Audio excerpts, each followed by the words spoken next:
만들어지는 애들, 2.5보다 크면 잘 만들어지는데 깨지는 애들, 이렇게 이제 나누는 건데, 여러분 시험 문제 내는 사람도 이걸 구하고 내지 않아요. 막상 시험 문제 봐서 구해보면 답이랑 이거랑 잘 안 맞는 경우들도 꽤 있어요. 그래서 이 RPI란 걸 구해서 이거대로 풀면 헷갈릴 수 있다. 그래서 RPI란 걸 굳이 구할 필요는 없다.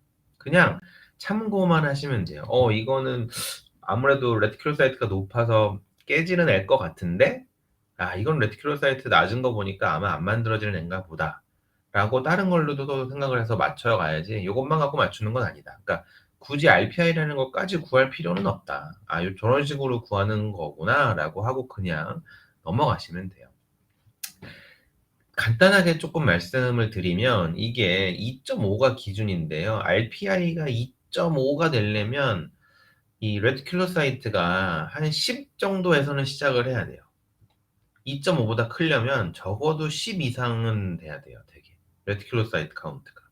왜냐면 이게 아까도 봤지만 우리가 시험 문제 낼 만큼 좀 심한 빈혈이다라고 하면 되게 뭐 한 8 언저리는 돼야 되거든요. 그럼 거의 절반 깎이고 그다음에 머추레이션 인덱스 하면 또 절반이 깎여요. 그러니까 사실 4분의 1이 돼요. 얼추 대충. 그러면 10에서 시작해야지 2.5가 되거든요. 그래서 여러분이 RPI를 구하기보다는 시험 문제를 봤을 때 레티큘로사이트 카운트가 10%보다 크면 이건 아마도 잘 만들어지는 앤가 보다. 아마 잘 만들어지는데 깨지는 앤가 보다. 10보다 작으면 확실한 건 아니지만 잘 안 만들어지는 앤가 보다. 뭐 이런 식으로 생각을 하실 수 있죠. 근데 예를 들어 뭐 레티큘로사이트 카운트가 5%야. 그러면 사실 얘는 틀림없이 잘 안 만들어지는 애겠죠. 5에서 뭐 4분의 1로 나눠 가는데 1. 얼마 될 텐데요. 그쵸? 뭐 9, 8 이러면 좀 애매할 수 있지만 답이 뭐 어떤 게 될지 좀 더 봐야겠지만 5 뭐 이렇게 나오면 이거 안 만들어지는 애겠구나. 그러니까 이런 거를 뭐 절대적인 걸로 생각하지 마시고 그냥 감을 잡는데 조금 이용하는 정도라고 보시라. 10 이상이면 잘 만들어지는데 깨지는 애들, 낮으면 낮을수록 안 만들어지는 애들. 요렇게 생각하시면 될 것 같아요. 자, 그래서 그다음에 인제 안 깨지는 애야. 그러면 이제 헤몰리틱 아네미아거든요. 헤몰리틱 아네미아를 어떻게 감별 진단하는지는 이따가 다음 시간에 또 헤몰리틱 아네미아에서 열심히 제가 설명을 드립니다. 어떻게 우리가 분류를 할지. 보던 슬라이드예요. 지금 계속 보던 슬라이드. 내려가는 척 했어요, 제가. 안 만들어지는 애들을 우리가 어떻게 분류를 할까요? 안 만들어지는 애들을 우리가 분류할 때 중요한 게 아까 얘기했던 MCV예요. MCV. 그래서 크기가 작은 애, 크기가 정상인 애, 크기가 큰 애. 요렇게 구별을 해야 되고요. 보시면 인제 크기가 정상인 경우에 우리가 감별을 해야 되는 게 뭔가요? 메로우의 데미지는 시험에 나올 일이 별로 없어서 그리고 사실 빈혈만 생기는 것도 아니어서 판사이토페니아 이렇게 생기니까. 보시면 IDA가 대표적입니다. 아이언 데피션시 아네미아. 그다음에 스티뮬레이션이 떨어지는 경우 인플라메이션, 메타볼릭 디펙트, 레날 디지즈 이렇게 나오는데 얘네들을 우리가 하나로 묶는 이름이 있어요. 만성병 빈혈. 아네미아 오브 크로닉 디지즈. 그래서 우리가 이 RBC의 크기가 정상이다. 그러면은 그리고 안 만들어지는 앤데 RBC의 크기가 정상이다. 그러면 감별 진단이 둘 중에 하나예요. 아이언 디피션시 아네미아, IDA 아니면 아네미아 오브 크로닉 디지즈, ACD. 둘 중에 하나예요. 그러니까 우리가 이런 식으로 분류를 해가는 거죠. 자, 안 만들어지는 애인가 깨지는 애인가? 안 만들어지는 애야. 크기가 어때? MCV를 봤어? MCV가 정상이야. 그러면 IDA 아니면 ACD. 요렇게 한정이 되는 겁니다. 그러면 아주 간단해지죠, 문제가. 이게 무슨 빈혈이야? 막 헤매는 게 아니라 딱 둘 중에 하나네? 그러면 이제 그 둘 중에 뭔지는 구별하는 게 좀 쉬워지죠. 그렇게 정리를 하시고요. 오른쪽에 사실 크기가 작은 애, 큰 애를 묶어놨는데 이건 좀 웃겨요. 크기가 작은 거랑 큰 거랑은 아예 다르니까. 그래서 크기가 작은 거랑 큰 거를 따로 써놓으셔야 되는데요. 이 마이크로. 그래서 크기가 작은 거는 거의 무조건 IDA입니다. 살라세미아 이런 게 있긴 한데 우리나라 한국인한테는 살라세미아 없거든요. 살라세미아 이런 거 내려면 외국인을 줘야 돼요. 한 번 나온 적, 지중해 빈혈 막 이런 거 나와야 되는데 이게 진짜 한 번 나온 적이 있어요. 무슨 동남아 지역의 외국인 노동자가 빈혈로 왔다 뭐 이러면서 한 번 시험 문제 딱 한 번 나온 적이 있는데 진짜 외국인을 줘야 돼요. 살라세미아 같은 걸 내려면. 그래서 하여튼 기본적으로 크기가 작은 건 IDA다. 아이언 디피션시 아네미아.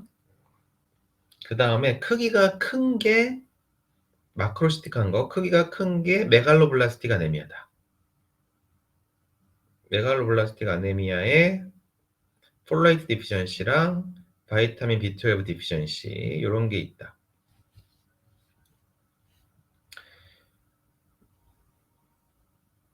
보시면 자 아이언 디피션시 아네미아, 살라세미아 이런 거 크기 작은 거예요. 그리고 폴레이트 디피션시, 바이타민 B12 디피션시, 리프랙토리 아네미아 이런 애들이 이제 크기가 큰 애들인데 요 폴레이트랑 바이타민 B12 디피션시 우리가 합쳐서 메갈로블라스틱 아네미아라고 하잖아요. 이따가 나올 거예요.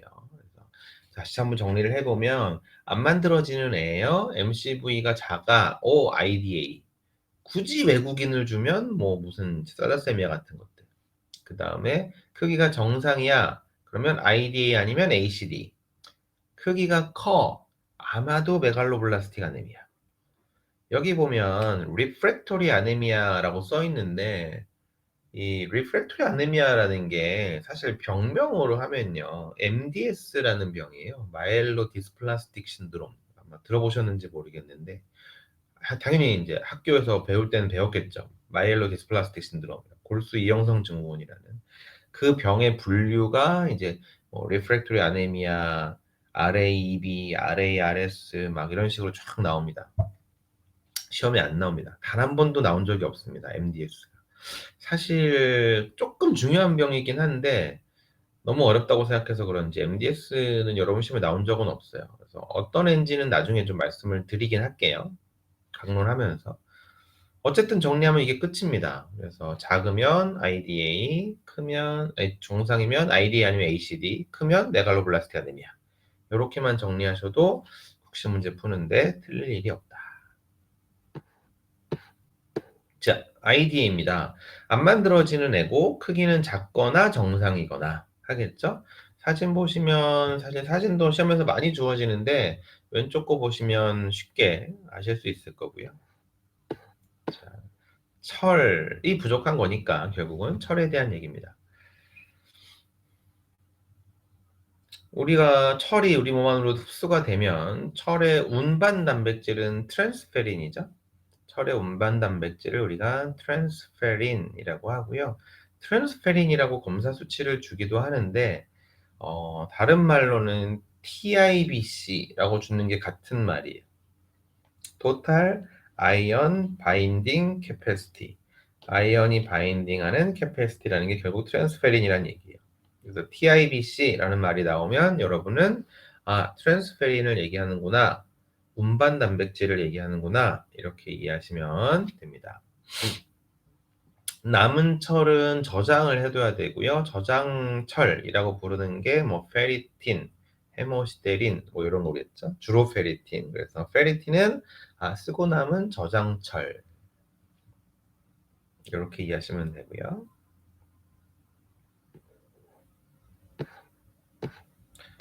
그래서 우리 철이 부족해지기 시작하면 어떤 일이 벌어지나요? 일단 정상적으로 있다가 철분이 부족해지기 시작해. 근데 어쨌든 RBC는 만들어야 되잖아요. 그럼 당연히 저장해 놓은 철을 씁니다. 그러니까 페리틴이 먼저 떨어지겠죠. 빈혈이 생기진 않겠죠. 저장해 놓은 게 있으니까 그걸 쓰면서 살 수 있어요. 똑같이. 그래서 페리틴을 가지고 RBC를 만듭니다. 그리고 그 다음에 나타나는 현상이 TIBC가 올라가거든요. 아까도 얘기했지만 이게 운반 단백질이에요. 그래서 우리 몸에 철이 부족할 때 보상적 반응으로 운반 단백질이 올라갑니다. 더 운반이라도 열심히 해보려고. 그래서 TIBC가 보상적으로 올라가는 거고요. 시간이 지나면 결국은 우리가 저장철을 다 썼어. 그럼 실제로 이제 철이 부족해지기 시작하겠죠. 그럼 실험 아이언이 떨어지기 시작하고 그러면서 빈혈이 생기게 되고 가장 마지막에 나타나는 게 크기가 작아지는 겁니다. 크기가 작아지는 게 맨 마지막.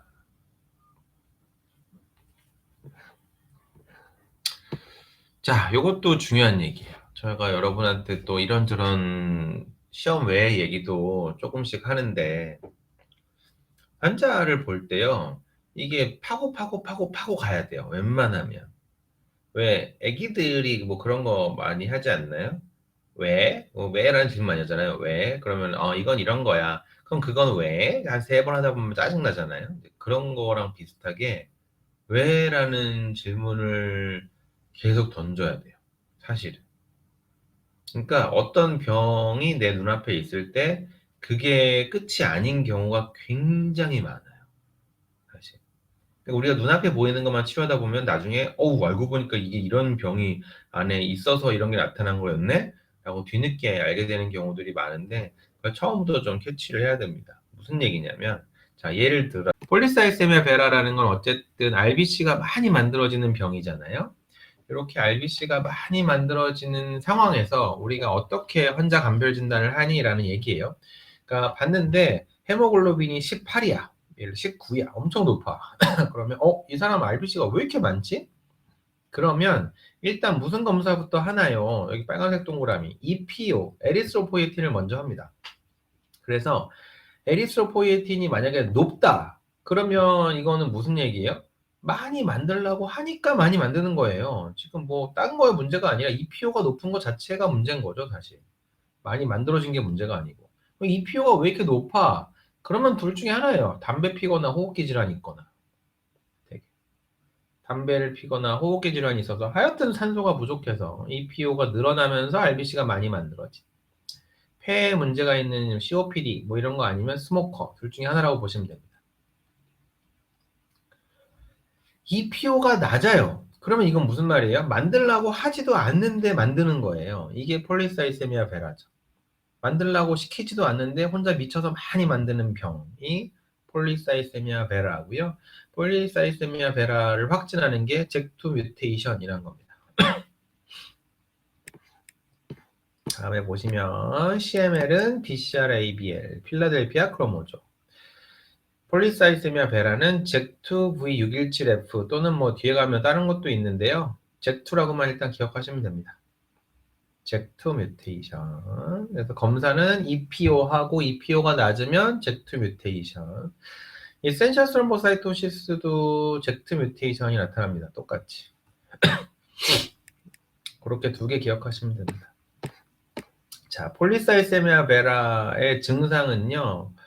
일단은 다른 거는 뭐 다 이해할 수 있는데 유명한 것 중에 하나가 가려움증이에요. 근데 특히 목욕 후 가려움증이라는 게 되게 유명해요. 여기 아예 대놓고 써 있죠. 교과서에도. 목욕 후 가려움증. 목욕 후 가려움증이 되게 흔한 증상입니다. 스롬보시스가 좀 잘 생기는 거. 에리스로멜랄지아는 손끝이 빨갛게 되고 좀 아픈 걸 얘기합니다. 이렇게 손끝이 빨갛게 되고 페인풀한 거.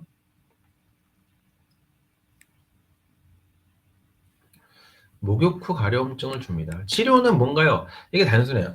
이게 비정상적인 세포가 만들어지는 게 아니라 정상 RBC가 많이 만들어지는 거기 때문에 그냥 RBC가 많은 병이에요. 그것 때문에 나중에 문제가 될 수 있죠. RBC가 너무 많으면 피가 잘 안 흘러가겠죠? 아무래도. 우리 혈액의 50% 이상이 다 RBC가 돼 버리니까요. 흘러가기가 힘듭니다. 그래서 그럴 때는 그냥 RBC만 줄여주면 돼요. 그러니까 피 뽑아서 버리면 돼요, 그냥. 플레보토미라는 게 별게 아니고 그냥 주사기로 피를 뽑아서 버리면 됩니다. 한 500cc 쫙 뽑아서 버리면 몇 번 하면 RBC가 줄어듭니다. 그래서 아주 단순한 치료다. 피 뽑아서 버리는 치료다. 플레보토미.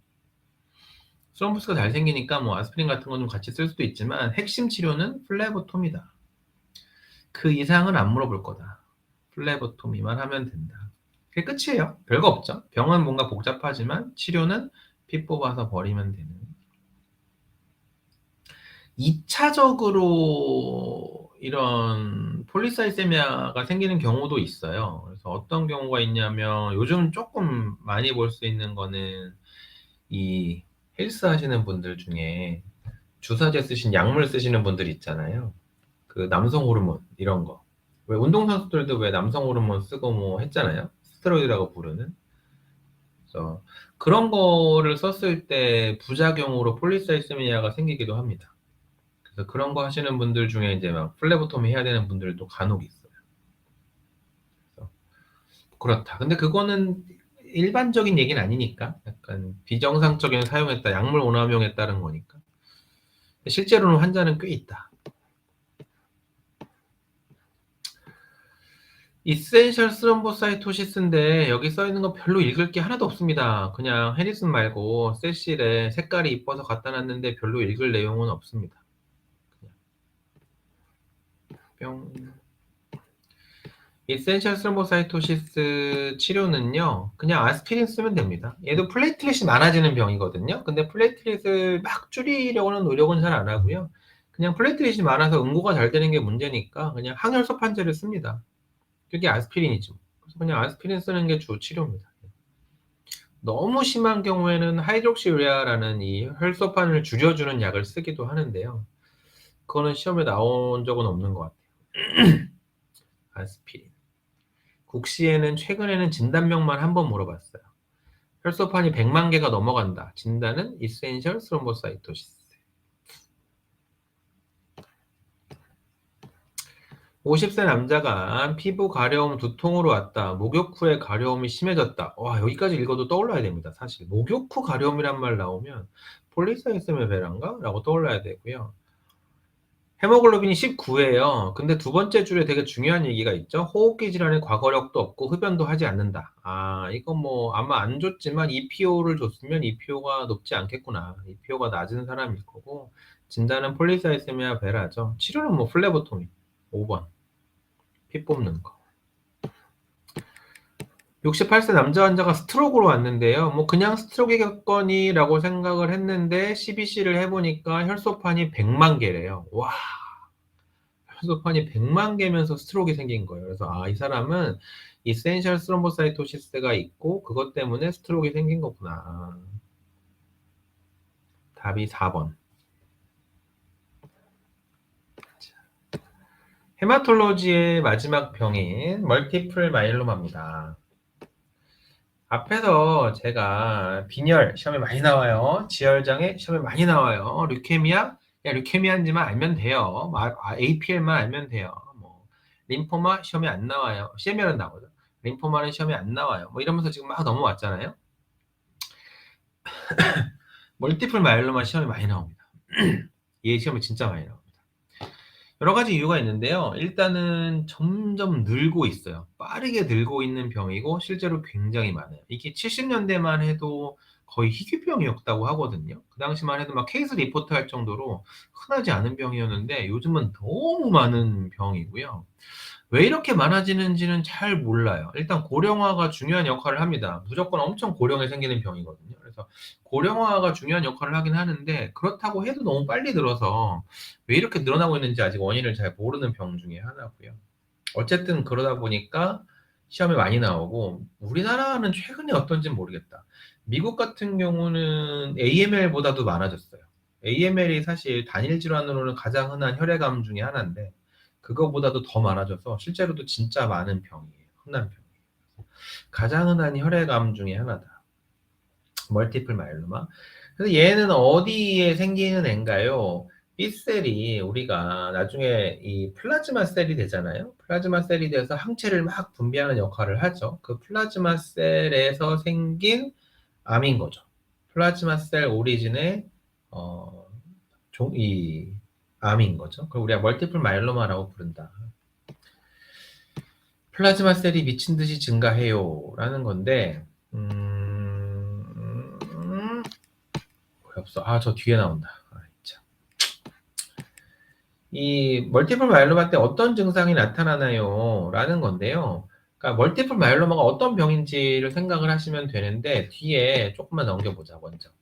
얘가 앞에 나왔어야 되는데, 이 슬라이드로 넘어가 보세요. 진단 기준.